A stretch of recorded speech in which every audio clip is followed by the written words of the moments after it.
In this chapter, we are learning about how to change an AR verb into preterite form. To do this, you have to change the ending. For instance, if you want to say, "Did you talk on the telephone?" it'd be "Hablaste por teléfono." To change hablar into preterite, you take off the AR and add "aste." Now let's learn the preterite endings for AR verbs. Yo is e.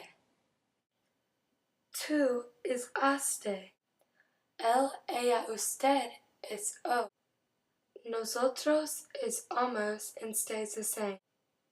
Ellos, ellas, ustedes is aron. Now we also learned how to use pronombres such as lo, la, los, and las. These are used to take the place of the direct object in a sentence. To do this, you replace the direct object and place it in front of the verb. For instance, if you say Teresa compró la crema protectora and want to change it to Teresa bought it, you would say Teresa la compró. You would say la because crema protectora is feminine. If it had Teresa bought something masculine like el honorat, you would use lo. Use the same steps for los and las.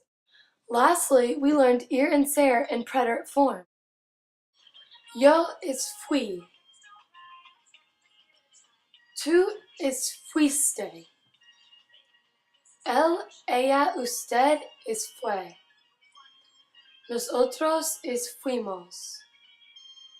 Ellos, ellas, ustedes is fueron. Now you may ask yourself, when do you use them? I'll show you.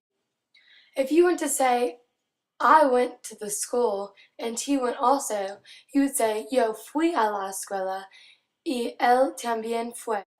If you want to say, we went to the football field and they went also, you would say, nosotros fuimos al campo de fútbol y ellos también fueron. Now how easy is that?